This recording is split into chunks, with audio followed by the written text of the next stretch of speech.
Hello, my dear friends. Welcome to this lecture number 2 of Ancient History, in which I will discuss with all of you the Indus Valley Civilization. इस lecture में हम सिंधु घाटी सभ्यता को समझने का प्रयास करेंगे।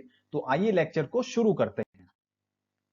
देखिए स्क्रीन पर आपको वर्ल्ड मैप दिख रहा है। You are able to see the four major ancient civilization, namely Egypt, Mesopotamia, Harappan civilization and China civilization. आप एक चीज यहां पर नोटिस कीजिए, जो एक नोटिस करने लायक चीज है, नोटिसेबल पॉइंट इज कि all the major ancient civilizations flourished on or in the vicinity of rivers. River valley पर सारी की सारी सभ्यताओं का विकास हुआ है। जैसे देखिए नाइल वैली में इजिप्ट की जो सिविलाइजेशन थी वो फ्लरिश हुई। टाइग्रिस एंड यूफ्रेट्स जो वैली है, मेसोपोटामिया या जो सुमेर्स है, वो यहां पर उन्होंने अपनी सिविलाइजेशन, अपनी सभ्यता स्टार्ट की। हड़प्पन की जो सिविलाइजेशन है, जो सिंधु घाटी सभ्यता है, वो जो सिंधु रिवर है, इंडस वैली के विसिनिटी में फ्लरिश हुई। चाइना की जो सिविलाइजेशन है वो हुआंग हो वैली, हुआंग हो is again a name of the river. तो एक जो हमें यहां से कॉमन चीज देखने को और सीखने को मिली, दैट इज कि ऑल मेजर एंशिएंट जो सिविलाइजेशन है they flourished in the vicinity of rivers. उसके बहुत ही क्लियर कट रीजन है जो हमें समझ लेने हैं। वन इज देखिए सर्वाइवल के लिए we need three things, air, water and food. Air तो इट इज अवेलेबल। यहां पर हमें यह समझना है कि जो एंशिएंट सिविलाइजेशन है, why did they flourished only in the vicinity of rivers या रिवर वैलीज में? Why did they flourished? They could have moved upwards and they could have chosen the mountainous area as their home, लेकिन उन्होंने ऐसा किया क्यों नहीं, वही हम यहां पर समझ रहे हैं। हवा की जरूरत है, हवा पहाड़ों पे भी मिलती है, नदियों में भी मिलती है। Second point is water. Water is the very essential component for survival of any creature including humans. तो हुआ क्या कि पानी की जो उपलब्धता थी उसने सभ्यता को स्थापित होने में बहुत ही एक मतलब आसान सा रीजन दे दिया उन्हें कि भाई हमें यहां पर क्यों एस्टेब्लिश करनी है, because we have water. Third thing is food. अब फूड कहां से आएगा? You are suppose to do agriculture, और एग्रीकल्चर के लिए what would be the most ideal और मोस्ट सुटेबल साइट्स? भाई जहां पर फ्लड प्लेन्स होंगे। Flood plains are the areas which are the most fertile area of the world. तो flood plains का उन्होंने इस्तेमाल किया एग्रीकल्चर के लिए, और एग्रीकल्चर से what did they get? Food. तो तीनों ही कंडीशंस को सफाइज करने में जो ideal locations they found was river valleys. That's why you will find most of the ancient most of the major ancient civilizations flourished on or around the rivers। एक चीज आपको ये समझ लेनी है, they flourished in the river valleys. अब Indus valley civilization है, हमें इसे विस्तृत रूप में पढ़ना है, वो हम इन सब्सिक्वेंट स्लाइड्स में पढ़ेंगे।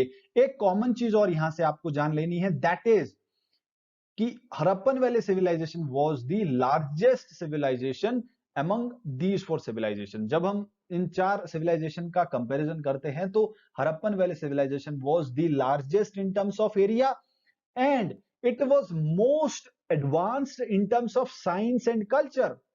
यानी कि scientifically and culturally Indus valley civilization was the most advanced, सांस्कृतिक रूप से और वैज्ञानिक दृष्टि से ये सभ्यता, सिंधु घाटी सभ्यता सबसे उन्नत सभ्यताओं में से एक मानी जाती है। अभी तक इसके बराबर की सभ्यता archaeologist could have not found, और शायद मिलेगी भी नहीं। और एक इंटरेस्टिंग बात, we people present day South Asian are the descendants of Indus valley civilization people, so we are from the same stock.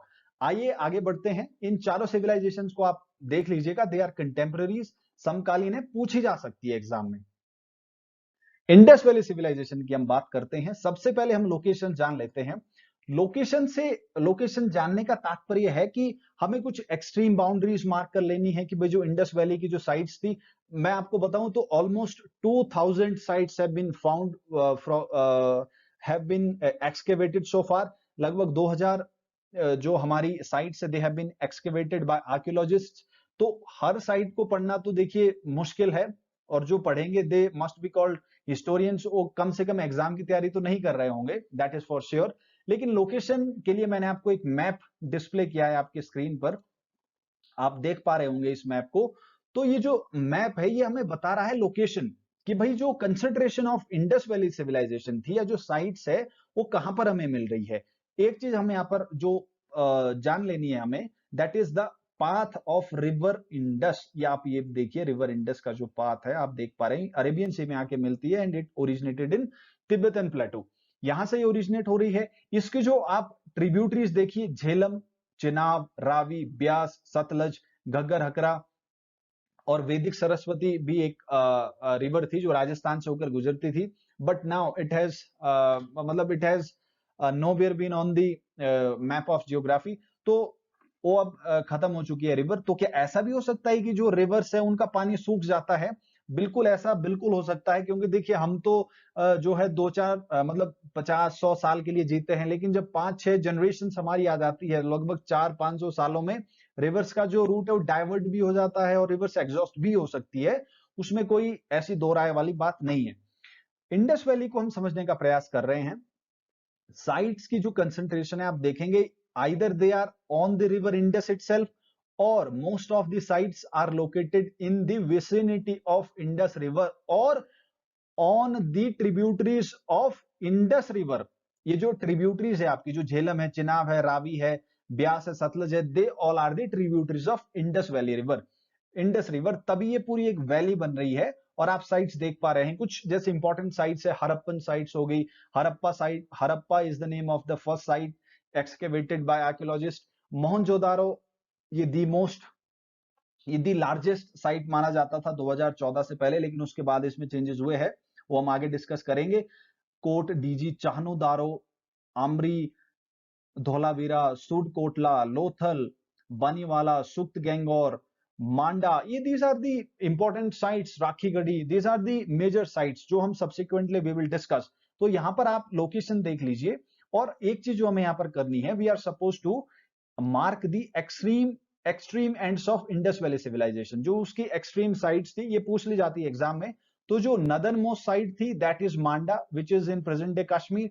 Southern most site थी Daimabad, Daimabad southern most site है which is in present day Maharashtra. Westernmost site of IVC is Sukt Gangor जो कि बलोचिस्तान में है, and eastern most site is Alamgirpur which is in present day UP. तो आप इस बात को समझ लीजिए। You may encounter a question, एक नंबर का क्वेश्चन इन प्रीलिम्स आ सकता है कि भाई नॉर्दर्न मोस्ट या सदर्न मोस्ट साइट्स कौन कौन सी है। एरिया वाइज अगर मैं बात करूं तो एरिया वाइज जो इंडस वैली सिविलाइजेशन का एरिया था, it was some around 12 lakh square kilometre, लगभग इसके आसपास था, थोड़ा ऊपर नीचे हो सकता है। और मेरा क्वेश्चन है आपके लिए कि what is the area of present day India, geographical area, how much is the geographical area. कुछ लोग इसको, जैसे मैंने कहा ना कि स्क्वायर किलोमीटर, कुछ लोग इसको किलोमीटर स्क्वायर कहते हैं, तो दिस इज रॉन्ग भाई। जैसे मैं कह रहा हूं कि 12 लाख किलोमीटर स्क्वायर नहीं होगा, it would be 12 lakh square kilometre area of IVC. तो आप ये छोटी छोटी चीजें हैं, ऐसी गलतियां ना करें। आइए लेक्चर को आगे बढ़ाते हैं और अब डिस्कवरी की बात करते हैं कि भाई ये जो इंडस वैली सिविलाइजेशन है जिसे आज हम पढ़ रहे हैं डाउन द लाइन, इसमें जो हम आज 2600 से और लगभग 1900 वाला जो मैच्योर फेस है, हम टाइमलाइन अभी देखेंगे, उस समय जो ये डिस्कवरी हुई, आज हमें इसको पढ़ने की क्या जरूरत पड़ गई है, आज हमें इसको पढ़ने की क्या आवश्यकता पड़ गई है, आइए इसको समझते हैं। तो सबसे पहले डिस्कवरी ऑफ हड़प्पन और इंडस वैली सिविलाइजेशन हुई कैसे, डिस्कवरी कैसे हुई। तो serendipitous discovery in 19th century, it was discovered by Alexander Cunningham, the later Director General of Archaeological Survey of India, in Harappa, where rail line work of East India Railways was going on under the supervision of two British engineers, John and William Broughton. आप एक चीज समझिए, serendipity का मतलब है सेरेंडिपिटस का मतलब है कि अचानक, एक्सीडेंटल डिस्कवरी। भाई हुआ क्या कि they were constructing railway line. अब वो they were not intended to discover the Indus valley civilization या हड़प्पन सिविलाइजेशन। वो तो वहां से गुजर रहे थे, जैसे मान लीजिए ये रेलवे लाइन आपकी लाहौर से कराची की तरफ जा रही है और बीच में एक शहर पड़ गया आपका, ठीक है, इस शहर का नाम हड़प्पा है। अब वहां से क्या हुआ, उन्हें बहुत सारे ईंट मिले, ठीक है, वो बहुत सारी ईंटें मिली और इतनी ईंटें मिली कि खत्म ही नहीं हो रही थी। तो this compelled them to think कि भाई, और यूरोपियंस देखिए माइंड दिमाग वाले लोग तो थे ही, तभी तो उन्होंने हम पर इतना बड़ा राज, इतने सालों राज किया ना, और पूरी दुनिया पर ही लगभग राज किया। एक छोटी सी इंफॉर्मेशन मैं बता दूं आपको कि 1600 में ईस्ट इंडिया कंपनी भारत आ गई थी, और ईस्ट इंडिया कंपनी ने जो चार्टर था वो किससे लिया था? It took charter from the, जो रानी थी तब की, क्वीन एलिजाबेथ, और एलिजाबेथ थी रानी ऑफ ब्रिटेन, ठीक है। तो उसने इन्हें पावर दी थी, और ये लगभग 1947 तक इन्होंने हमारे ऊपर राज किया, लगभग क्या एक्चुअल में 1947 तक इन्होंने राज किया हम पर। तो अब यहां पर जो भी काम होंगे इंडियन सब कॉन्टिनेंट में या इंडिया में 1947 तक, they would be under the supervision of whom? The British people, जो हमारे आका रहे, we were the colony of Britishers, ठीक है। तो हम ब्रिटिशर्स की कॉलोनी रहे हैं पूरे लगभग 200-300 साल। तो अब जो भी यहां पर काम होंगे, Britishers would be the main leaders, ठीक है। तो बिना ब्रिटिशर्स के यहां काम ही नहीं होंगे, because we are the colony of British people. तो यहां पर भी यही हुआ। जो अलेक्जेंडर कनिंगम थे, he was the archaeologist from Britain. तो जब उन्होंने डिस्कवर किया तो मतलब दे वर सरप्राइज्ड कि भाई इतना बड़ा शहर यहाँ पर एग्जिस्ट कर रहा है, इतना बड़ा, एक इतनी बड़ी सिविलाइजेशन यहाँ पर एग्जिस्ट कर रही है, कि हम तो हुआ हुआ क्या होगा कि जो यूरोपियंस थे ना, जो ब्रिटिशर्स थे, वो तो हमें कहते थे जंगली भाई, कि तुम इंडियंस, तुम जंगली भाई, हम तुम्हें हंटर से मारेंगे, हम तुम्हें हंटर से पीटेंगे, हम तुम्हें कूटेंगे, तुम्हारी चमड़ी उधेड़ेंगे। लेकिन जब भाइयों ने देखा कि यहां पर तो हजारों ईंटें निकल आ रही है, and they are also of uniform size, and when they conducted scientific studies, what they found to their surprise was that, कि भैया यहां पर तो एक हजारों शहरों की पूरी सभ्यता 2600 साल पहले स्थापित की जा चुकी है। और तब अंग्रेज लोग क्या कर रहे थे, यूरोपियंस क्या कर रहे थे? वो तो नंगे फूंगे घूम रहे थे आके आसपास जानवरों से अपने आप को बचाने के लिए। तो उनके दिमाग में आया कि भैया, हम जिन्हें कह रहे हैं जंगली, they are the most advanced people, they are the most advanced people, की अंग्रेज खुद दुविधा में पड़ गए कि हम किस सभ्यता के ऊपर आकर खड़े हो गए हैं, किस सभ्यता के ऊपर आकर खड़े हो गए हैं। तो the discovery of Indus valley civilization, the discovery of Indus valley civilization must had shaked these Britishers और these European people to their core, कि भैया इतनी बड़ी सभ्यता पे we are ruling such people. So it was a great thing for them, but bad for us, ठीक है। उनके लिए तो ये बढ़िया ही काम था। तो लेक्चर को आगे बढ़ाते हैं, देखते हैं कि अलेक्जेंडर कनिंगम ने फिर इंटरेस्ट जब लिया, और ही वाज द हेड और founder of the archaeological survey of India 1961 में, नॉट 61, 1861 में, 1861 archaeological survey of India was established, and presently ASI is working under ministry of culture. आप ये छोटी छोटी चीजें ध्यान रखिए, ये एग्जाम में पूछी जा सकती है। तो अलेक्जेंडर कनिंगम ने बहुत एक्सटेंसिव स्टडीज नहीं की उस समय। Alexander Cunningham published some seals, जो उन्हें उस समय थोड़ी खुदाई से मिली सील्स, ही published them. Later in 1921 large scale excavation started under the leadership of sir John Marshall, ये नाम आपको ध्यान रखना है। और फिर हम देखते हैं कि जो इंपॉर्टेंट साइट्स जैसे हड़प्पा हो गया, मोहनजोदारो हो गया, जो कौन से साइंटिस्ट और आर्कियोलॉजिस्ट से who were associated with these particular sites. तो Rai Bahadur, Dayaram Sahni and MS Vats are related to Harappan. Rakhaldas Banerjee is related to Mohenjo-daro. Later excavations in 1944 was carried out by Mortimer Wheeler. तो ये कुछ नाम है जो आपको एग्जाम पर्सपेक्टिव से याद रखने हैं। आगे बढ़ते हैं। अब इंडस वैली सिविलाइजेशन का एक इंट्रोडक्शन, मतलब आपको मैंने एक बैकग्राउंड तो दे दिया है। Indus valley civilisation is also known as Harappan civilisation. देखिए बहुत ज्यादा आपको दुविधा में नहीं आना है। हड़प्पन सिविलाइजेशन नाम इसलिए दिया गया है because Harappa was the first site discovered by archaeologist, बस this is the simplest reason. लेकिन उस समय उन्हें लगा कि शायद यही एक साइट होगी, तो इसलिए उन्होंने उसको यही नाम दे दिया। But subsequently they found hundreds and thousands of other sites. तो कहा कि भाई जब इंडस वैली की विसिनिटी में है तो इंडस वैली सिविलाइजेशन। अब एक क्वेश्चन है आपके लिए, आई already told you that your participation is equally important, then only it will become a two-way process of learning. Knowledge sharing is a two-way process.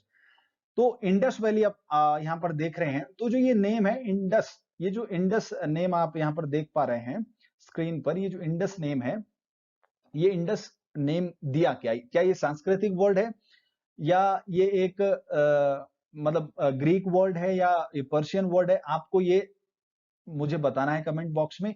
या जो इंडिया का आज नाम पड़ा, या जो हिंदूज किसने कहा, या भारत करके एक ट्राइब होता था, मैंने आपको रेफरेंस दे दिया है। अगर आपको पढ़ना है, जो लोग पढ़ना चाह रहे हैं इस टॉपिक को कि इसके नेम को लेके क्या थ्योरीज है, I request you to refer to the 6th class NCERT of history. ठीक है, आप वहां से इंडस, ये जो नाम का कॉन्सेप्ट है उसको जान लीजिएगा। ये एक ब्रॉन्ज एज सिविलाइजेशन है। ठीक है, ब्रॉन्ज एज सिविलाइजेशन से मतलब है कि अब ब्रॉन्ज का जो प्रचलन था, ब्रॉन्ज प्रचलन में आ गया था। उन्होंने bronze is a soft metal, तो उससे जो भी चीजें वो बना सकते थे, they started manufacturing from the bronze.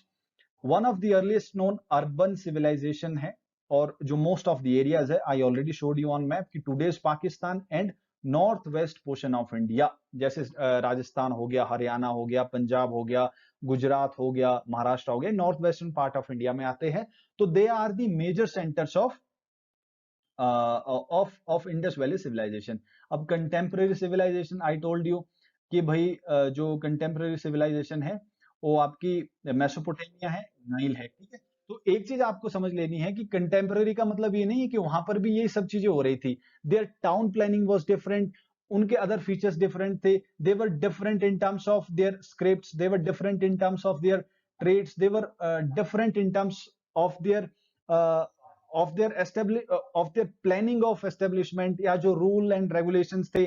तो ऐसा नहीं है कि जो मेसोपोटामिया में हो रहा था, same activities were going on in Egypt और same were going on in IVC. तो ऐसा तो नहीं हो रहा था, बिल्कुल भी नहीं हो रहा था। They are contemporaries in terms of what, time के कंटेक्स्ट में they are contemporaries, but in terms of functionality they are different. However they are interrelated, उनके आपस में जरूर कोई ना कोई संबंध रहे हैं, बट वो बहुत ज्यादा मतलब एक्सटेंसिव नहीं है। अब टाइम पीरियड की बात करते हैं। टाइम पीरियड जो हड़प्पन सिविलाइजेशन का है, that is 2600 BC. This is called mature phase. इससे पहले एक अर्ली फेज आता है, फिर लेटर फेज आता है, बट एग्जाम दृष्टि से they are not very much important. ठीक है, सो वी विल फोकस और कन्फाइन आवरसेल्फ टू 2600 बीसी वाले पीरियड पे, 2600 से 1900 बीसी तक। मैं फिर कह रहा हूं, मुझे आप ध्यान से सुनिएगा, मेरे पास अभी राइटिंग के लिए कोई अच्छा इंस्ट्रूमेंट नहीं है, आने वाले समय में वो भी आ जाएगा, तो मैं बहुत क्लियरली यहाँ पर लिख नहीं पा रहा हूँ, जो एक साफ सी बात है, आप भी ऑब्जर्व कर पा रहे हैं। तो आपको सुनना बहुत ध्यान से, अदरवाइज कहीं ऐसा ना हो कि जो मेजर पॉइंट मैं आपको बता रहा हूँ, जो एकदम बिल्कुल एग्जाम में ना ऐसे मक्खन की तरह पूछ लिए जाते हैं सवाल, वो आपके स्किप हो जाएंगे। तो please please listen me out very carefully. ठीक है, 2600 से 1900 बीसी तक का जो टाइम पीरियड है, 1900 बीसी तक का जो टाइम पीरियड है, that is something which we will be studying about. यहां पर एक चीज आप और क्विकली नोट कीजिए कि all dates are approximate. Besides, there are wide variations and developments in different parts of subcontinent. तो एनसीईआरटी खुद ये कह रही है कि भैया all dates are approximate. तो इसलिए जो dates है, I would direct or request you people to refer to the NCERT. ठीक है, बाकी रिसोर्सेज पर ज्यादा रिलाय मत कीजिए। और आप यहाँ पर देख रहे हैं ना, BP, before present, BCE, AD, ये हम ऑलरेडी अपने इंट्रोडक्टरी सेशन में मैं इनको एक्सप्लेन कर चुका हूं। तो जिनको कोई भी कंफ्यूजन इन डेट्स को लेकर, please refer to my first lecture. अब देखिए, सेलिएंट फीचर हम समझने का प्रयास करेंगे कि जो मुख्य बिंदु थे इंडस वैली सिविलाइजेशन के, which made it the most advanced civilisation of its time, वो क्या रहे? तो it was very first civilisation of India. ठीक है, very first civilisation, urban civilisation of India. इसके बाद दो सिविलाइजेशन और आई है इंडिया में, अर्बन सिविलाइजेशन, सेकंड अर्बनाइजेशन और थर्ड अर्बनाइजेशन। सेकंड आती है आपकी मगध में, MAGD, मगध में आती है, ये लगभग 600 से 300 बीसी के आसपास का समय है। और थर्ड जो आपकी अर्बनाइजेशन आती है इंडिया में, that is in early medieval, early medieval का जो पीरियड था। तो इनको हम एक्सटेंसिवली स्टडी करेंगे जब हम ये वाला पोर्शन कवर करेंगे, but it is just for your reference कि तीन अर्बनाइजेशन इंडिया में आई है। ठीक है, तो town planning, see what is the most conspicuous feature of this Indus valley civilization? It is its town planning. Town planning, जो towns है वो बहुत ही मतलब एक स्टैंडर्डाइजेशन, जो इस तरीके की एक जो मानकीकृत जो आपकी शैली रही है तब की, जो मानकीकृत सिस्टम रहा है टू डेवलप सिटीज और ऑर्गेनाइजेशन, वो हम आज तक नहीं कर पा रहे हैं। तो आइए देखते हैं कि उस समय की टाउन प्लानिंग कितनी एडवांस थी। टाउन प्लानिंग, टाउन को उन्होंने दो भागों में बांटा था। One was called citadel and other was called lower town. Citadel was built on high podium of mud brick. You can see here कि ये citadel है. It was built on podium of mud brick. ठीक है. Administrative centre town था. जो administrative activities होती थी या जो थोड़े स्कॉलर टाइप लोग थे, वो शायद इस टाउन में रहते होंगे. That is what archaeologist have guessed.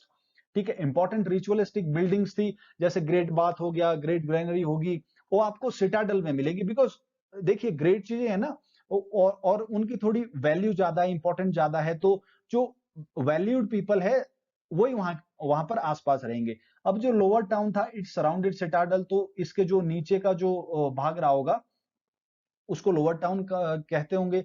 Residential जो एरियाज थे that were in lower town. ये चीज हमें समझ लेनी है.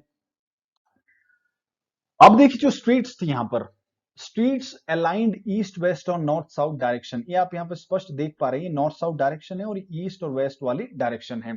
तो जो नॉर्थ और साउथ वेस्ट की जो डायरेक्शन, आप नॉर्थ साउथ की जो आप डायरेक्शन देख रहे हैं, देवर लाइक टूडेज नेशनल हाईवे. ठीक है. वो एक बहुत चौड़ी चौड़ी सड़कें थी, आप यहां पर देख पा रहे हैं. देखिए लोग कैसे घूम रहे हैं यहां पर. और जो ईस्ट और वेस्ट वाली जो ये स्ट्रीट्स है, they are small small streets, छोटी छोटी स्ट्रीट्स है, जो कहां पे आके खुल रही है, मेन जो नॉर्थ साउथ वाली स्ट्रीट है वहां पे आकर खुल रही है. अब houses with doors in narrow allies of the main street. इस बात को आप समझ लीजिए कि जो ये मेन स्ट्रीट है, ये जो देखिए आप, ये छोटे छोटे घर बने हुए हैं जो उस समय इंडस वैली सिविलाइजेशन के घर थे. अब ये पॉइंट कह रहा है कि houses with doors in narrow alleged of the main street. Of the main street का मतलब है कि जो नॉर्थ साउथ वाली स्ट्रीट है उसकी तरफ दरवाजे नहीं खुलते थे घरों के.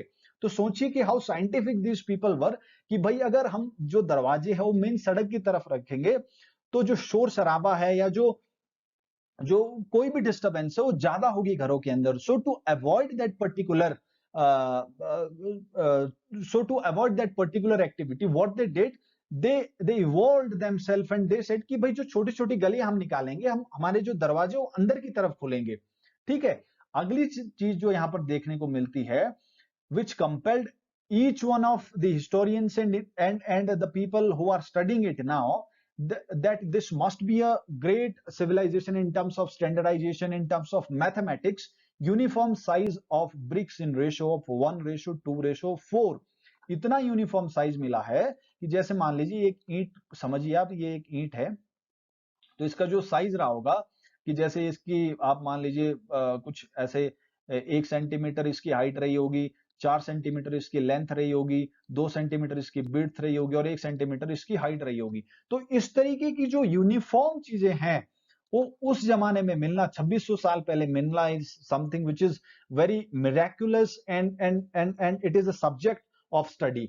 और आपको ये भी देखना है यहां पर कि जो एडवांसमेंट थी, हम आज तक भी इस तरीके का जो सिस्टम है वो नहीं एस्टेब्लिश कर पाए हैं. आज आप देखिए कि एक ग्रिड पैटर्न इन्होंने फॉलो किया. भाई ग्रिड पैटर्न का मतलब होता है कि जो दो सड़कें या जो दो स्ट्रीट है वो they cut each other at 90 degree angle. तो जो तब की सड़कें थी, ये जो इनकी नॉर्थ और साउथ की बता रहे हैं, और जो ईस्ट और वेस्ट की छोटी छोटी इनकी जो गलियां हैं वो बिल्कुल एकदम ऐसे सटीक आकर एक दूसरे से मिल रही थी. तो जो एक मेन चीज है, the entire system was not chaotic.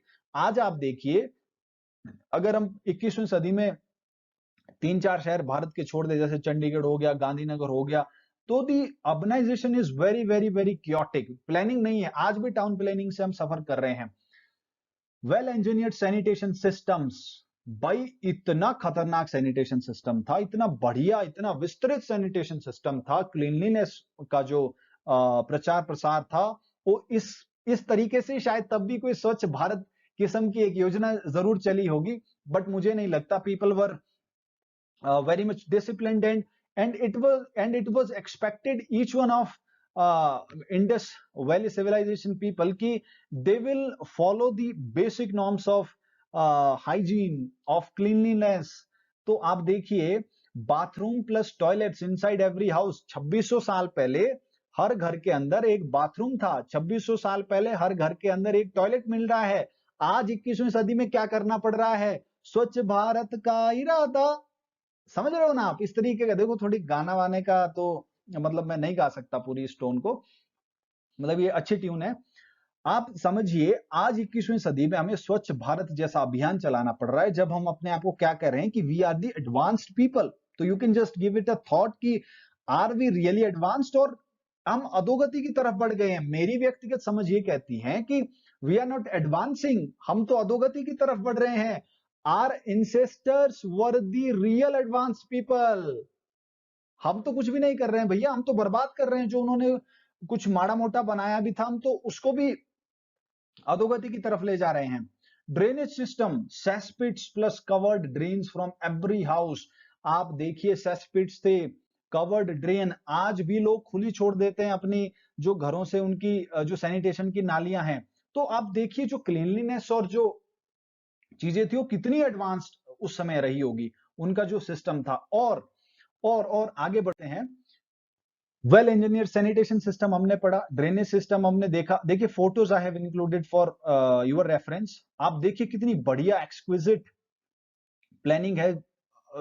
ये देखिए, छोटी छोटी जो सैनिटेशन की नालियां हैं वो निकल रही है। यहाँ पर आप देखिए प्रॉपर एकदम बिल्कुल सिटी प्रॉपर। ये देखिए, जैसे आज का अगर हम अपने उसमें कहें तो ये कूल सी लग रही है। ठीक है, ये एक बिल्कुल आप देख सकते हैं रिजर्वॉयर है। ये देखिए डस्टबिन, ओ माय गॉड, मतलब उस समय इंडस वैली सिविलाइजेशन के टाइम पे डस्टबिन भी रखा गया था। आपका जो ये नॉर्थ वेस्ट वाला पार्ट है ना, जो मेन स्ट्रीट थी, उसके बगल में डस्टबिन रखा गया था। और आज के बच्चे देखिए आप, आज के बच्चे जब चिप्स और कुछ भी खाते हैं, चिप्स कुरकुरे, तो उसकी जो पन्नी है वो सड़क पे फेंक देते हैं। तो उस समय देखिए, जो इंडस वैली के लोग थे, उन्होंने कहा भैया कि अगर आप चिप्स और कुरकुरे खा रहे हो या लेस खा रहे हो, तो पोटैटो लेस के जो पन्नी है वो आपको इस डस्टबिन में डालनी है। हा हा हा। क्या पेप्सिको कंपनी तब एग्जिस्ट करती थी? नहीं नहीं, ऐसा नहीं है भाई। देखो, थोड़ा मजाक तो जरूरी है, बट प्लीज आप देखिए कि सैनिटेशन सिस्टम या क्लीनलीनेस सिस्टम कितना एडवांस था कि हमें वहां से डस्टबिन तक मिले हैं।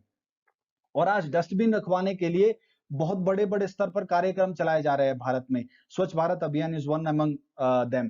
ठीक है, तो आप देखिए, आपको समझना है कि किस तरीके की एडवांसमेंट उस समय थी। और ये तो भैया, this is the most epic picture which I have brought for you people. आपको समझना है, और आज आपने एक जो काम करना है, नामकरण कर लेना है अपने टॉयलेट का। ठीक है, well engineered sanitation system, Indus toilet, not western toilet. ठीक है, आप ये टॉयलेट देखिए, मैंने कहा कि bath plus toilet in every house. ये फ्लश टॉयलेट था। आज हम कह रहे हैं कि वेस्टर्न टॉयलेट। अरे वेस्टर्न वाले भैया, जरा समझिए, इस फोटो को देखिए, इंडस वैली सिविलाइजेशन का अध्ययन कीजिए, सिंधु घाटी सभ्यता आपको बताएगी कि this is again something which you have copied from us. We must file a case of plagiarism against European. क्या ऐसा हो सकता है? नहीं नहीं नहीं भाई, थोड़ा ज्यादा जोश में आ गया मैं।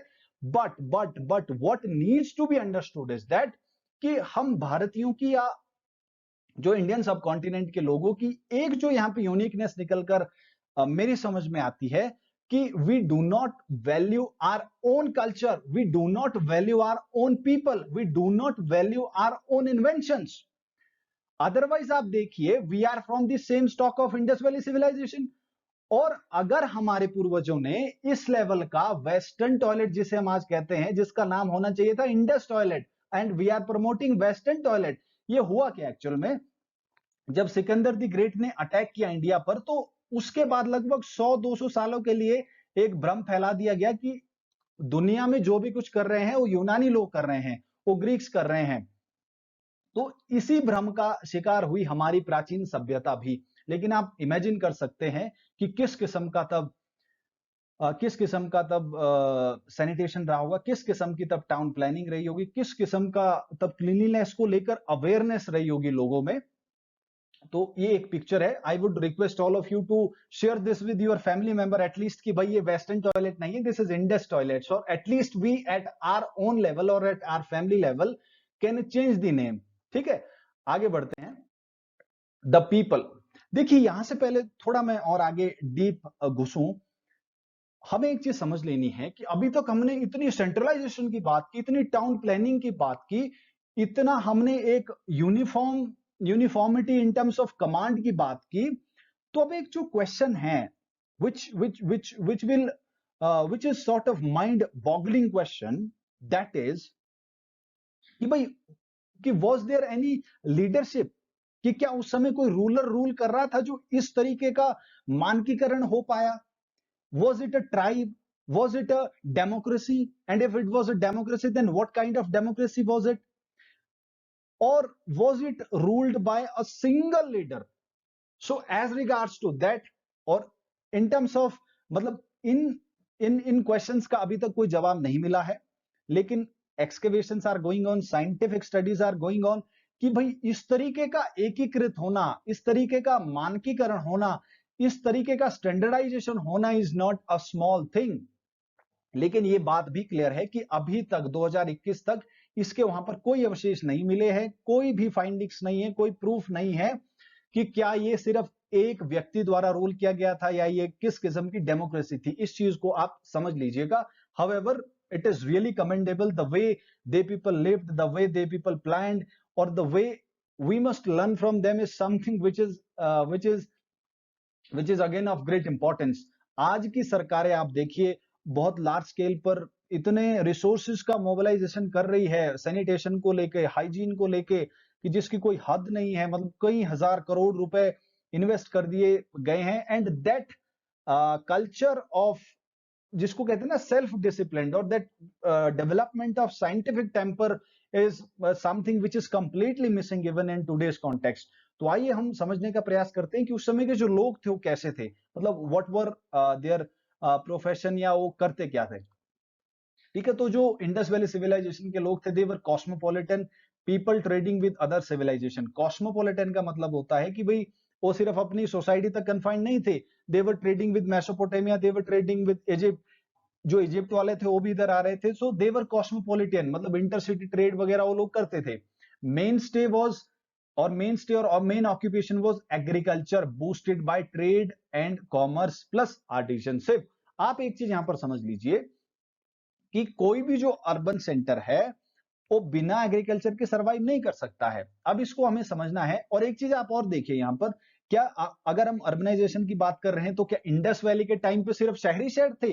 नहीं, ऐसा नहीं है, हजारों गांव भी थे, लेकिन उनके कोई अभी तक इस तरीके की कोई डिस्कवरी उन पर नहीं हुई है, बट विलेजेस एग्जिस्टेड। अब हुआ क्या, यहां पर आपको समझना है, कुछ एग्रीकल्चर है, ठीक है, मेन ऑक्यूपेशन एग्रीकल्चर था, boosted by trade and commerce. भाई सिटी का तो जो फॉर्मूला है ना, शहरीकरण का फॉर्मूला है कि अगर गांव में एग्रीकल्चर में सरप्लस प्रोड्यूस होगा तो that surplus would be transported और ट्रांसफर टू वेयर सिटीज। ठीक है, अगर सिटीज में भी वो कंजम्पशन के बाद सरप्लस रह गया तो they the people who are living in cities could afford the trade and commerce. अब अगर वो ट्रेड एंड कॉमर्स करेंगे तभी तो भैया वो एडवांसमेंट की तरफ आगे बढ़ेंगे, because trade and commerce will again connect them to the other civilisation, जैसे मेसोपोटामिया हो गया या इजिप्ट की सिविलाइजेशन हो गई। तो ये एक साइकिल की तरह चलता है। इनकेस अगर एग्रीकल्चर प्रोड्यूस सरप्लस में नहीं हुआ, the concept of urbanisation will go into vain, it won't exist at all. तो जो एग्रीकल्चर का सरप्लस है, हमें उस चीज को समझना है कि वो सरप्लस सिटीज में जा रहा है। अगर सिटीज अपना कंजम्पशन पूरा करने के बाद सरप्लस बचता है तो लोग सोचते हैं ट्रेड एंड कॉमर्स का। ट्रेड एंड कॉमर्स से क्या होती है, एडवांसमेंट, ग्रेटनेस आती है सिविलाइजेशन में। जब आपका कल्चरल जो चीजें हैं वो एक्सचेंज होती है, कल्चरल एक्टिविटीज आपकी एक्सचेंज होती है। कोई मेसोपोटामिया जा रहा है, कोई मेसोपोटामिया से इंडस वैली की तरफ आ रहा है, तो this cross culture gets evolve. ठीक है, तो आप इस चीज को समझिए। उनका मेन जो ऑक्यूपेशन था दैट वाज एग्रीकल्चर। आर्टिसनशिप भी थी, वो ब्रॉन्ज टूल्स बनाते थे। आगे हम अभी डिस्कस करेंगे कि किस तरीके की वो पॉटरी बना रहे थे। तो और भी बहुत सारे उनके ऑक्यूपेशन थे। Multi ethnic community and society. ठीक है, तो मल्टी एथनिक का मतलब है कि कोई वो सिंगल ओरिजिन उनका नहीं था। इट हैज बीन फाउंड कि कुछ सेंट्रल एशियन ओरिजिन के थे, कुछ मंगोलियन ओरिजिन के थे। तो ये सारी चीजें हमें देखने को मिली है। Large urban centre supported by small rural population. जैसा मैंने कहा कि सिटीज को जो प्राथमिकता थी वो ज्यादा दी जा रही थी, सिटीज ज्यादा डेवलप्ड थी विज villages. Class stratification in society, administrator हो गए आपके, ट्रेडर्स हो गए, क्राफ्ट्समैन हो गए, पेजेंट्स हो गए। आप प्रेजेंट कॉन्टेक्स्ट में देख लीजिए, ये चीजें तब से अब तक एग्जिस्ट कर रही है, आज भी क्लासेस बनी है। फॉर इंस्टांस आप गवर्नमेंट सर्विसेज में ही क्लासेस देख लिए, कोई क्लास 1 है, कोई क्लास 2 गेजेटेड है, कोई क्लास 1 गेजेटेड है, क्लास 3, क्लास 4। तो इसी तरह की क्लासेस तब भी थी according to their profession. Women held esteemed position. उस समय का जो एक जो कैलकुलेटेड और साइंटिफिक गेस है, दैट इज की जो औरतें थी, जो महिलाएं थी, देवर इन एस्टीम्ड पोजीशन, मतलब उनको इज्जत दी जाती थी। और इसका जो हमें एविडेंस मिलता है, that is from mother goddess cult, कि भाई उस समय ना कुछ ऐसी हमें मूर्तियां और कुछ ऐसी आकृतियां मिली है जहां पर एक औरत के शेप में एक मतलब देवी को पूजा जा रहा है। और ये तो स्पष्ट है कि हम किसी भी भगवान को कब पूज रहे हैं, जब when we respect that particular deity. ठीक है, तो आगे बढ़ते हैं। अब एनिमल की बात करते हैं कि उस समय किस तरीके के जो एनिमल थे वो एग्जिस्ट कर रहे थे। See the people domesticated oxen, buffalo, sheep and pigs. आप यहां पर एक चीज ध्यान दीजिए कि उन्होंने बैल की पूजा की, ठीक है, विज काऊ की, उन्होंने गाय की पूजा नहीं की। गाय की पूजा हम कहां पढ़ेंगे, वैदिक और लेटर वैदिक पीरियड में, बट यहां पर they have given more importance to this bull. This is called humped bull. Multiple depiction है। मल्टीपल डिपिक्शन मतलब कि जैसे एक हम्प्ड बुल आप यहां पर देख पा रहे हो, this was the kind of humped bull seal थी ये। तो इस सील से ये पता चलता है कि this particular animal was being valued so much. ठीक है, हॉर्स, सूरकोटड़ा एंड लोथल।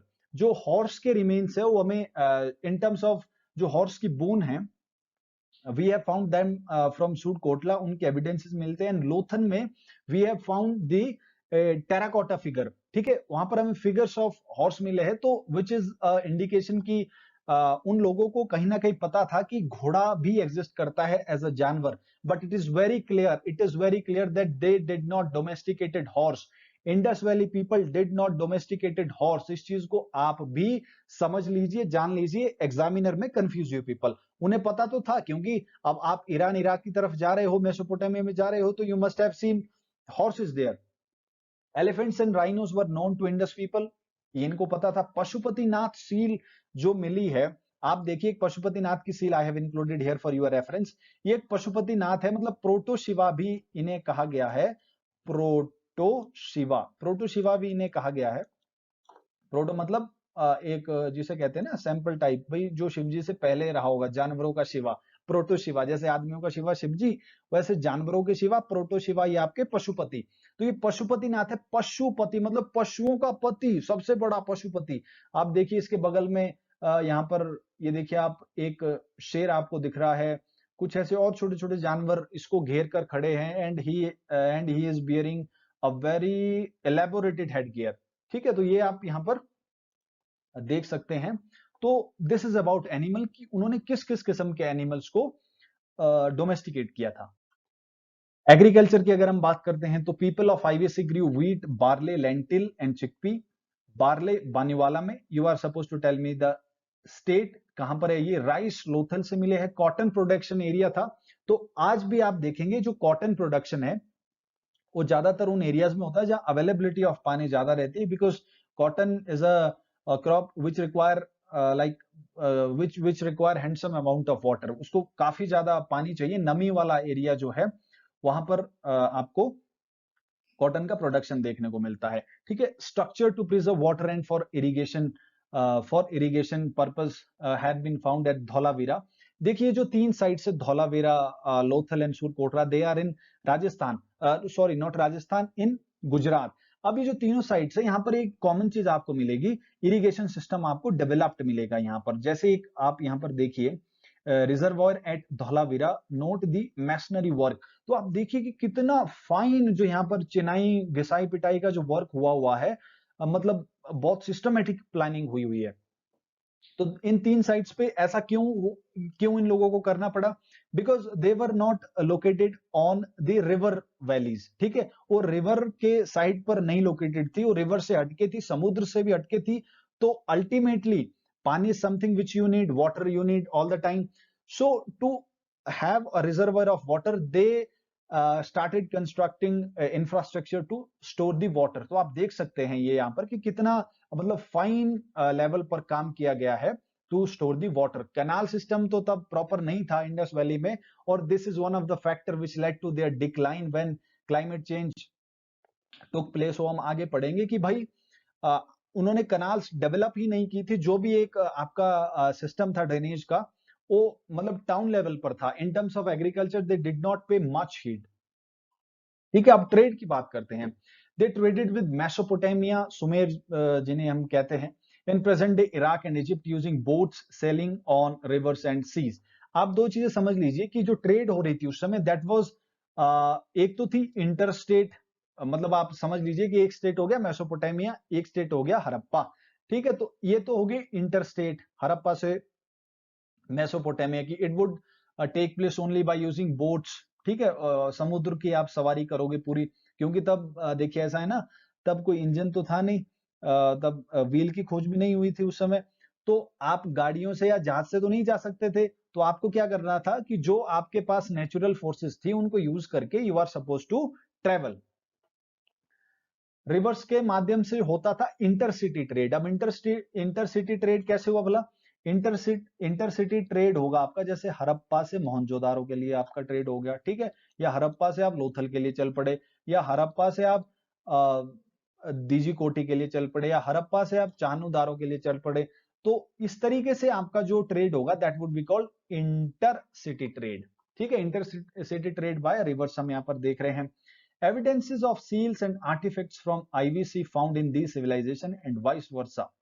कि भाई जो ऐसी सील्स है, जो इस किस्म की सील्स है, they have been found in Mesopotamia, और जो मेसोपोटामिया की सील्स है, they have been found in Indus valley civilisation as well. तो दिस शोज और दिस कोरबोरेट्स द कल्चरल और the trade relations between these two civilisation. Egypt वालों के साथ भी इसी तरीके की कुछ हमें सील्स मिली है, उनकी भी मिली है। Weights use to weigh goods, ठीक है, मेजरमेंट रहा होगा। Again it reflects or it refer to the advancement in terms of their mathematics, because without mathematics is foundation of any society. Any great civilization cannot flourish without mathematics। आपको standardisation करना है, इतना बड़ा standardisation आप कर रहे हो, आपकी जो ईंटें हैं they are in proper ratio, आपके जो हाउसेज है they are in proper size. तो भाई how could it be possible without having great mathematical knowledge? हो ही नहीं सकता है। तो मैथमेटिक्स उस समय की बहुत एडवांस रही होगी।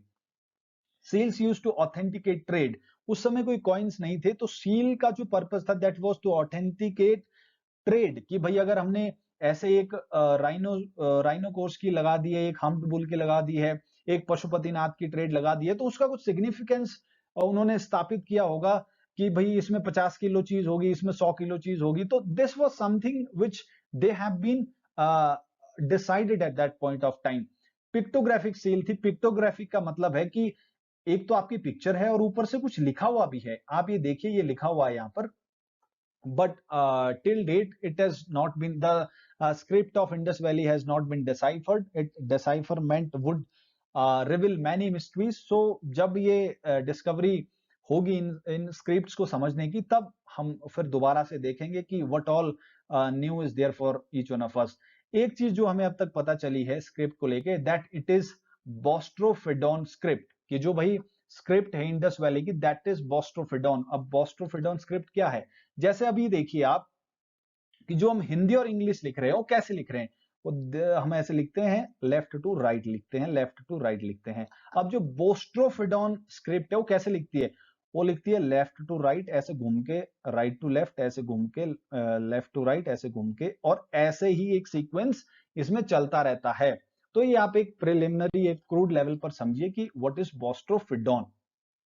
चलिए आगे बढ़ते हैं।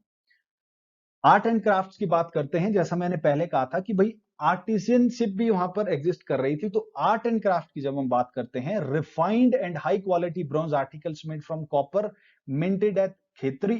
ठीक है, तो खेतरी जो माइन है, it is popular for copper. आपको बताना है in which state it exist. भाई आपकी ज्योग्राफी भी तो आप पढ़ ही रहे हो ना।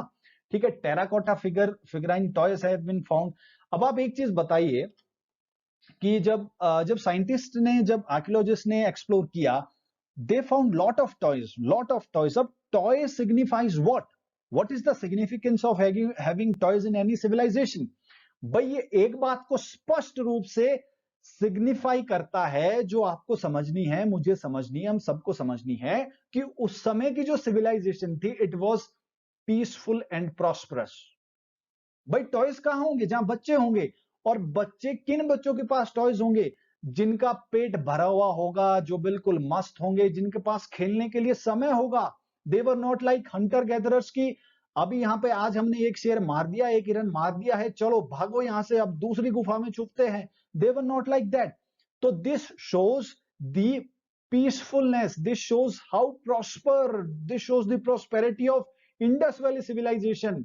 कि मस्त हो भैया, तभी तो आप इस तरीके की टॉयज से खेल सकते हो। खेलता तो तभी है ना बच्चा। अब जो बेचारा बच्चा भूख से मरा हुआ है, आज आप देखिए करंट स्टेट ऑफ इंडिया की अगर मैं बात करूं, आप देखिए कितने बच्चे हैं जो सुबह से शाम तक भीख मांगते हैं, कूड़ा बीनते हैं, और पता नहीं किस किस तरीके की एक्टिविटीज करते हैं अपना पेट भरने के लिए। लेकिन आप देखिए 2600 साल पहले इंडस वैली सिविलाइजेशन, 2600 से 1900 BC, toys have been found. तो मतलब कितनी एनरिच्ड उनका कल्चर था।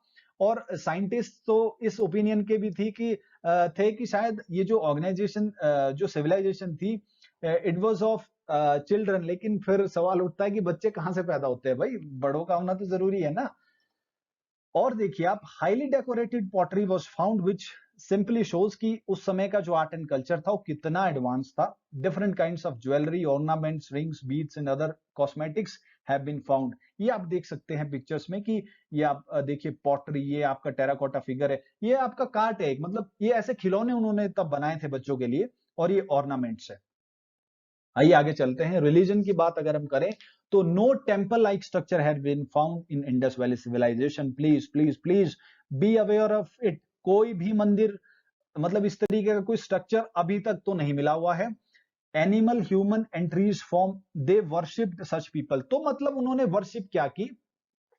उन्होंने जिस चीज की पूजा की, पूजा करने का उनका आधार था यूटिलिटी। भाई जानवर की यूटिलिटी सी, मतलब यूटिलिटी थी, तो दे वर्शिप्ड दिस पशुपतिनाथ। ठीक है, ह्यूमन की थी, ट्रीज की थी, तो इसलिए उन्होंने उनको, उनकी पूजा की। ठीक है, mother goddess cult of famine worship, ये आपका मदर गॉडेस कल्ट है। आप इस फिगर को देखिए। दिस फिगर शोज कि women were held in respect, कि उनको इज्जत दी जाती थी। तभी इस तरीके की जो कलाकृतियां हमें मिली है, जो इस तरीके की मूर्तियां हमें मिली है, मतलब एक्सकेवेशन के बाद, वो यही चीजें सिग्निफाई कर रही है। फायर ऑल्टर्स एट कालीबंगन, जो कालीबंगन साइट है वहां पर फायर ऑल्टर्स मिले हैं, तो मतलब वो खाना पकाना सारी चीजें जानते थे। प्रोटोशिवा पशुपतिनाथ, मतलब यही चीज आ गई कि वो किसको पूछते थे। Humped bull venerated, you have already seen. Beard man और प्रीस्ट, बियर्ड मैन और प्रीस्ट। आप ये देखिए, जो बियर्ड मैन है, अपने एनसीईआरटी की किताब में जरूर इसको देखा होगा। फर्स्ट इंस्टेंस अगर आप देखें तो ये मोदी जी जैसे लगते हैं, हमारे जो माननीय प्रधानमंत्री है इस वक्त देश के, ये बिल्कुल उनकी तरह लगते हैं। और मैं आपको एक रोचक बात बताता हूं। 2014 when prime minister Modi became, when Modi became prime minister, a meme was circulated on internet। ठीक है, ये इस पंडित भाई साहब को मोदी जी के साथ कंपेयर किया गया था। तो सोचिए आप, देखिए मतलब कितना अच्छा रहा होगा। ये पंडित भी बेचारा, इसकी आत्मा भी सोच रही होगी कि I have been compared with the prime minister of the largest democracy. और ये पंडित थे भाई साहब कौन सी ऑर्गेनाइजेशन के? Not organisation, civilisation, the largest civilisation and the most advance civilisation के। तो भाई मैच तो हो रहा था। देखो एक बात तो पक्की है, मोदी जी का और इस पंडित जी का तो मैच एकदम बिल्कुल सही हुआ था 2014 में। एक मीम मतलब फ्लोट किया गया था। देखिए ये कहा गया है कि ये मतलब एक प्रीस्ट रहे होंगे तब, इंडस वैली सिविलाइजेशन में। हालांकि बहुत सारी चीजें इनके बारे में नहीं रिवील अभी तक हुई है, बट यही कहा गया है कि दिस पर्सन और this particular man was held in great respect, that is what we could infer at this level. आगे बढ़ते हैं। बरियल्स की अगर हम बात करते हैं, देखिए जो हमारे वेदास में हमारे जो पूर्वज हैं, दो किस्म के बरियल्स का वर्णन मिलता है। वन इज कॉल्ड अना अग्निदग्ध, अग्निदग्ध ध्यान से सुनिएगा, दूसरा कहा जाता है अना अग्निदग्ध। तो जो अग्निदग्ध है, अग्निदग्ध का मतलब तो हो गया भाई कि आप जाके जला दीजिए, क्रीमेट कर दीजिए, ठीक है। और अनाग्निदग्ध का मतलब हुआ कि आप जलाएंगे नहीं, उनको दफनाएंगे। तो वेदों में भी ऐसा रेफरेंस मिलता है। और इंडस वैली सिविलाइजेशन में देखिए बरियल्स का जो सिस्टम था, वन इज क्रीमेशन, ठीक है, मोस्ट कॉमन वॉज क्रीमेशन, कि जला दिया जाता था। Complete burial and partial burial, ठीक है, मतलब मिट्टी में दबा दिए जाते थे, ये आप देख सकते हैं फोटोज में, ये है कंप्लीट और पार्शियल बरियल, ठीक है। पेयर्ड बरीड टुगेदर, पेयर एक एक पेयर है, मतलब जोड़ा, जैसे लड़का और लड़की, आप मियां बीवी को, पति पत्नी को एक ही जगह दफनाया गया है, एक ही कॉफिन में दफनाया गया है, that has been found in Lothal. This could be a question, this could be a question कि ऐसा पेड़ कहां पाया गया है, ये लोथल में मिला है। Often pots jewellery etcetera were worried with the dead. देखिए जब अब आप इस तरीके की सिविलाइजेशन की बात करते हो, कि लाइफ आफ्टर डेथ के बिलीफ की बात करते हो, तो it gives us an indication कि भाई how advance were their culture, how rich were their culture. क्योंकि हंटर गैदरर्स क्या थे, दे डिड नॉट थिंक मच। उनका था कि भाई या तो जानवर को मार दो, या जानवर हमें मार देगा, पर दैट्स इट, बात खत्म हो गया, हम वहां से भागेंगे, या जानवर भागेंगे या हम भागेंगे, दो ही काम था उनका। मतलब वो ओलंपिक्स में अच्छा काम करते। लेकिन इंडस वैली में क्या हो रहा है, इंडस वैली में एडवांसमेंट ऑफ कल्चर आ रही है। They are understanding the feelings of people, they are understanding this notion of atma and paramatma वाला। मतलब it is not been written, it is just I am explaining कि भाई जो कल्चर की डेवलपमेंट होती है वो ऐसे ही होती है। अब आप सोचिए, कोई मर रहा है, उसके साथ उसकी आप एक कोई पॉटरी दे रहे हो, कोई उसका गिलास दे रहे हो, कोई उसके साथ पैसे दे रहे हो, कोई उसके साथ आप उसका कंबल डाल दे रहे हो, तो मतलब this is something which need मतलब थॉटफुलनेस इन यूर एंड। अगर आपके पास सोचने की शक्ति नहीं है, क्षमता नहीं है, तो आप ऐसी चीजें करोगे नहीं। तो it is also very clear from the research that Indus valley people believed in life after death. तो ये चीज आपको ध्यान में रखनी है। अब कुछ हम इंपॉर्टेंट इंडस वैली सिविलाइजेशन की जो साइट्स है which are important from exam perspective, आपको एक एक बिंदु यहां पर नोट करना है, नोट्स आप बनाते चलिएगा। ये जो आप मेरी वीडियोस देख रहे हैं, they are just for the reference. आप इनको एक अपना फ्रेमवर्क बना के plan your study and you will emerge victorious. आपका जो नॉलेज वाला पोर्शन है दैट वुड बी ऑसम। आप प्लान तो कीजिए। तो अब जो हम पढ़ेंगे it is very much important and each and every word is exam oriented. कहीं पर भी किसी भी किस्म का question you may encounter. Important IVC sites, सबसे पहले हड़प्पा की बात करते हैं। सबसे पहले हड़प्पा की बात करेंगे। First site to be excavated, that's why it was named Harappan civilization. इतना सिंपल है। It is located on Ravi river in Punjab. आप ध्यान रखिएगा, रिवर्स आपसे पूछी जाएगी, please make a note of it कि Harappan site is located on river Ravi. Great granary have been found but where, outside the citadel. आप ये देखिए ग्रेनरी यहां पर, cemetery partial and coffin burials यहां पर मिले हैं। टेराकोटा बुलकाट, ये देखिए आप, टेराकोटा बुलकाट भी यहां पर आपको मिला है। आप एक चीज यहां पर देखिए, अगर हम इसकी टेक्नोलॉजी देखना चाहें, if we want to look at the technological advancement of Indus valley civilization at Harappa, तो आप ये ग्रेट ग्रेनरीज को देख सकते हैं कि ग्रेनरीज जो थी वो कितनी सिस्टमेटिकली डिजाइन की हुई थी। भाई उन्होंने दो ग्रेनरीज के बीच में स्पेस रखा था, कि अगर मान लीजिए ग्रेनरी होती, क्या granaries are the places where you store your grains, मतलब अनाज जहां पर आप स्टोर करते हो। तो कि अगर भाई एक ग्रेनरी में मान लीजिए कुछ सड़ गल गई चीज, तो दूसरी में इट विल नॉट इफेक्ट। और प्रॉपर देखिए आप एक किस तरीके की एक जो सिमेट्री आपको देखने को मिलती है। तो that is why this civilization has been considered most advance. ठीक है, इंपॉर्टेंट पॉइंट से आप ध्यान रखिए। अपने एंड पे तो जो आपका रिवीजन और जो स्टडी जो सेल्फ स्टडी वाला पार्ट है, मैं बार बार इस बात को कह रहा हूं, there is no substitution for self study. You are suppose to study. आप मेरी वीडियो देख लीजिए, किसी की भी वीडियो देख लीजिए, आप दिल्ली कोचिंग ले लीजिए, आप चंडीगढ़ कोचिंग ले लीजिए, आप गुजरात चले जाइए, जहां मर्जी चले जाइए, unless and until you will not study by your own, you will not open the book, you will not study between lines, nothing is going to uh, turned in your favor। मैं आपको बहुत ही स्पष्ट बात कह दे रहा हूं। आगे बढ़ते हैं।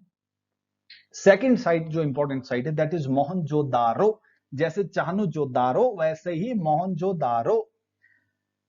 It is called mount of dead. अब ये क्या है, ये सिंधी भाषा में कहा गया है, इसका बस इतना ही मतलब है, माउंट ऑफ डेड। बट हमें याद रखना है, it is near river Indus, Sindh में ही, पाकिस्तान में आपको मिलेगा। एविडेंसेस यहां से क्या क्या मिली है, ग्रेट बाथ, रिलीजियस सिग्निफिकेंस। तो आप यहां पर देख सकते हैं, this is the great bath. आप अगेन आपको यहां पर ऑब्जर्व करना है, ये फोटो कोई मैंने टाइम पास के लिए इंक्लूड नहीं किया हुआ है आप लोगों के लिए। ये स्नैपशॉट्स जो है, they are meant to be compel you to think, compel you to visualize, look at the work। देखिए मतलब उन्होंने जो आज आप मॉडर्न टाइम में भी नहीं देख पा रहे हैं, स्विमिंग पूल भी कोई इसे कह रहा है, तो ये चीजें आपको एनालाइज करनी है अपने एंड पर, and to analyse and to enhance your perspective and to enhance your analytical things, again go and study the books. ठीक है। ग्रेट ग्रेनरी इनसाइड सिटाडल यहां पर मिली है, एक असेंबली हॉल भी हमें यहां पर मिला है। जो इंपॉर्टेंट चीज है, bronze dancing girl, Pashupatinath seal and bearded man, जिसका कंपैरिजन मैंने मोदी जी से किया था। ये आपको तीनों जो आर्टिफैक्ट्स है, ये आपको यहां से मिले हैं, मोहनजोदारो से। आप डांसिंग गर्ल यहां पर देख सकते हैं, ब्रॉन्ज डांसिंग गर्ल। देखिए, this shows the advancement of their art and craft. हालांकि this is the single photo which we have got, yeah, this is the single artifacts which historians have collected, but it is of great importance and significance। देखिए, अगर हम इसको general view से देखें अपने exam perspective से, तो हमें तो ये चीजें ज्यादा याद रखनी है, बट अगर हम कल्चरली या साइंटिफिकली उस लेवल पर स्टडी करना चाहते हैं, तो this is something which is very of inspiring, and we must learn it if we have time, so we must study it extensively. आगे बढ़ते हैं। Third site is Kalibangan. ये रिवर घग्गरा के आसपास की लोकेशन है, राजस्थान में पड़ता है। सिटी विद बेस्टन से, सिटी विद बेस्टन का मतलब कुछ नहीं है, आप देखिए कि जैसे ये सिटी है, तो कुछ इसमें इस तरीके के ना प्रोटेक्शन के लिए कुछ ऐसी चीजें बनाई जाती थी, तो ये दिस इज कॉल्ड बेस्टन। तो जो ये ऐसे मतलब बाहर को निकले हुए हैं, दे सर्व दी पर्पस ऑफ प्रोटेक्शन के लिए इनको जनरली बनाया गया था। यहां से जो मोस्ट इंपॉर्टेंट क्वेश्चन बनता है, प्लग्ड फील्ड। प्लग्ड फील्ड का मतलब है, ऐसे प्लॉट कहा जाएगा इसे, प्लॉट फील्ड का मतलब है कि जहां आपको हल चलाने के जो एविडेंसेस मिले हैं, हल चलाने के evidences you have got from Kalibangan. Kalibangan का मतलब होता है काले, मतलब बैंगल्स। वो चीजें भी यहां पर मिली है। Fire altars and fire pits have been found. Animal bones showing evidences of sacrifice have also been found. Please make a note of plough field here. ठीक है, इसको आप ध्यान रखिएगा, ये पूछा जा सकता है। अब आते हैं the most largest site of Indus valley civilization, that is called Rakhigarhi. Rakhigarhi is in Hisar in Haryana में है ये। Largest Indus valley site now is it is the largest Indus valley site. Earlier it was Mohenjodaro. 2014 में एक्सकेवेशन हुई, 2 more mounds were excavated in Rakhigarhi in Haryana. So the area totalled to 350 एकड़ हुआ, और where is Mohenjodaro का 300 एकड़ है। हालांकि कोई नहीं पूछेगा, it is just for our own understanding. Excavation are still going on, but अब एक जो प्रॉब्लम वहां पर देखने को मिल रही है, दैट इज की सेटलमेंट बहुत ज्यादा है लोगों का, तो लोगों को हटाने में archaeological survey is facing problem. ठीक है, ये हरियाणा में घग्गर रिवर के आसपास का एरिया है। एविडेंसेस यहां से क्या क्या हमें मिली है, some C14 dating results have led to a speculation that Rakhigarhi was established in 5000 to 4000 BCE। आप समझिए, कुछ ऐसी कार्बन डेटिंग स्टडी हुई है कि जो ये साइट है, इट इज 5000 और 4000 वर्ष पुरानी। तो आप समझिए कि जो साइंटिफिक स्टडीज है, they are not only meant for like not for the sake of formalities. We are getting something very much important from these studies, and and it is helping us to understand our ancestors. our ancestor, जो हमारा culture था प्राचीन, उसको समझने में बहुत ज्यादा हमें यहाँ से हेल्प मिलती है इन स्टडीज से। ग्रेनरीज यहाँ पर मिली है, फायर ऑल्टर्स मिले हैं, बट मैं बताऊं आपको जो मोस्ट इंपॉर्टेंट है यहाँ पर वो यही है कि this is the largest site of entire Indus valley civilization. Bharat की तो है ही है, बट इंडस वैली सिविलाइजेशन में this is the largest.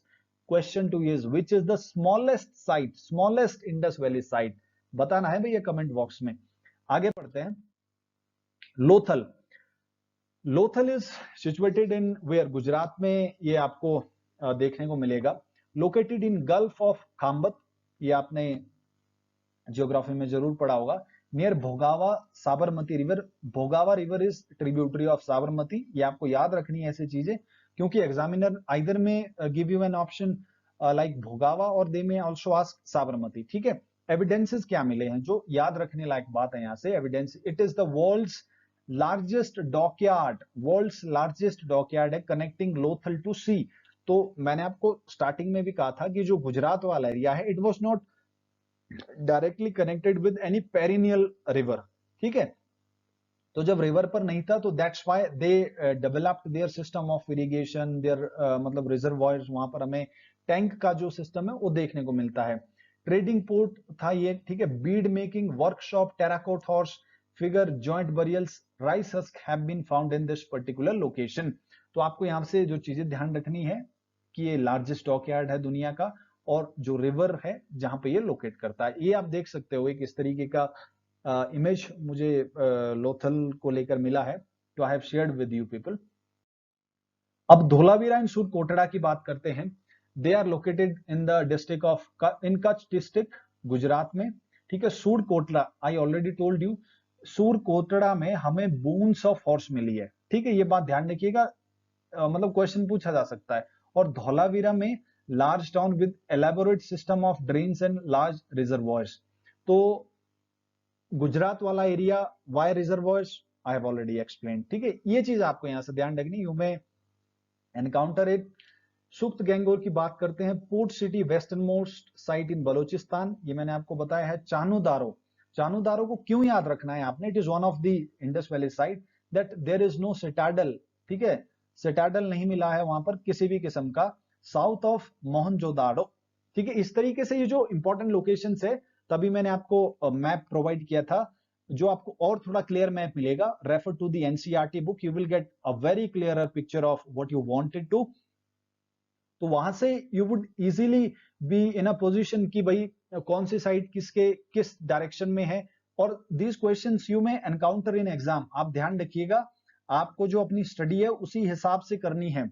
Settlement with lots of artisans and was an industrial town. तो आप देखिए ये चाहनुदारो जो है, it was particularly devoted to people who were artisans. ये भी एक फैक्ट है which we need to keep in mind. और इट वाज इंडस्ट्रियल टाउन, बहुत ज्यादा यहाँ पर मैन्युफैक्चरिंग होती थी। तो ये कुछ important sites we have discussed so far, जो आपको याद रखनी है हर हालत में। ये मोस्ट कॉन्स्पिकुअस पॉइंट है which I could which are most exam oriented point in my view, and please mind it that my view could be very much narrow or it could be very much wide. So my request to all of you is again that please refer to book, study and study. आपको अपने end पर study करनी पड़ेगी, otherwise these videos are of not much value to viewers. आप ध्यान रखिएगा इस बात का। अब देखते हैं कि इतनी बड़ी जो सिविलाइजेशन है वो फ्लरिश हुई इतने 2600 से, हमने देखा कि 2600 से और लगभग 1900 तक जो मेन सिविलाइजेशन थी आपकी, ये mature phase of Indus valley civilization कहा जाता है 1900 तक का। यहाँ पर वैली फ्लरिश मतलब सिविलाइजेशन फ्लरिश हुई। तो अचानक ऐसा क्या हुआ कि 1900 से 1400 और 1500 तक आते आते दिस सिविलाइजेशन डिक्लाइन, मतलब ये विलुप्त हो गई ये मैप से। तो थियरीज ऑफ डिक्लाइन हम पढ़ने की एक मतलब कंक्लूड करने का मैं कोशिश करता हूं। उसमें थियरीज तो बहुत ज्यादा डिटेल थियरीज है, but I am attempting to summarise them कि भाई जो रीजन रहे होंगे बहुत जनरल रीजन, मैसिव अर्थक्वेक्स रहे होंगे, फ्लड्स डिस्ट्रॉयड सिटीज। और यहां से देखिए फ्लड डिस्ट्रॉयड सिटीज का मतलब कि मोहनजोदारो जो सिटी है, आप जब उसके बारे में पढ़ेंगे तो यू विल सी कि भाई उसको 9 times it was being built. तो दिस क्लियरली शोज कि वहां पर जो सिटी का डिस्ट्रक्शन था because of flood, because it is on river Sindh. तो जो रिवर इंडस थी, रिवर इंडस में बार बार फ्लडिंग आती थी, 2-3 साल बाद फिर फ्लडिंग आ जानी। तो उन्होंने एक स्टैंडर्डाइज कर दिया था कि हमें किस तरीके से सिटी को फिर रिबिल्ड करना है। फिर गई अगले साल, फिर बनाई, फिर गई, फिर बनाई। लेकिन फिर एक समय ऐसा आता है जब हमें कुदरत के आगे घुटने टेकने पड़ते हैं। वो इंडस वैली के लोगों को भी टेकने पड़े, हमारे पूर्वजों को भी टेकने पड़े, उन्होंने भी टेके और ध्वस्त हुई civilization. Shifting of river Indus and Saraswati and drying of Ghaggar Hakra. तो रिवर भी शिफ्ट होती है, दे शिफ्ट देयर चैनल। अभी करंट कंटेक्स्ट में जब आप जियोग्राफी पढ़ोगे तो आप ब्रह्मपुत्र रिवर को जब पढ़ोगे तो आप देखेंगे कि कहीं कहीं उसने 1-1, 2-2 किलोमीटर जो अपना चैनल है वो मतलब डाइवर्ट हो चुकी है अपने चैनल से। तो उस समय भी इसी तरीके का कुछ माहौल रहा होगा, रिवर्स शिफ्ट होती गई और जो भी मतलब सेटलमेंट्स थी जो इनके रास्तों में आई वो साफ कर दी इन्होंने। और इस तरीके से it could be one of the reasons for decline. और एक देखिए, एक बहुत ही sweet debate is going on amongst historians and archaeologist कि भाई इस वैली को क्या नाम दे, Indus valley civilization, Ghaggar Hakra civilization और सरस्वती हकरा सिविलाइजेशन। तो it is a sweet debate, let it go on. हमारे जो काम का था इंडस वैली सिविलाइजेशन वो हमने पढ़ लिया है, बाकी चलने दीजिए अपनी जगह पर। ecological imbalances could have been contributed to the decline of this great civilization, climate change। अब देखिए, हम इतना डिटेल में इस सभ्यता को पढ़ क्यों रहे हैं। आज करंट कॉन्टेक्स्ट में 2021 की अगर मैं बात करूं तो we are again facing the same threat of climate change। Paris Agreement has been signed in 2015 and our endeavor is to limit the global temperature to 1.5 degree Celsius till this century ends. तो इस तरीके की चीजें आज हम क्यों कर रहे हैं? Because in past we have seen the dangerous outcome, we have seen the destructions created by climate change। तो that is what we are understanding from past। अब देखिए, ड्राउट्स तब रहे होंगे जब डिक्रीज रेनफॉल आया, जब रेनफॉल डिक्रीज हुआ। And I already told you कि canal, they did not constructed canal for irrigation system. और जब रेनफॉल डिक्रीज हुआ तो उनके पास कुछ टैंक ही नहीं था, they did not have reservoirs to store the water. So when you do not have anything in terms of storage, how could you how will you sustain your agriculture? It becomes very difficult, very difficult। आज आप देखिए कितनी large scale पर government of India या government of Himachal schemes लेकर आई है, micro irrigation, sprinkler irrigation.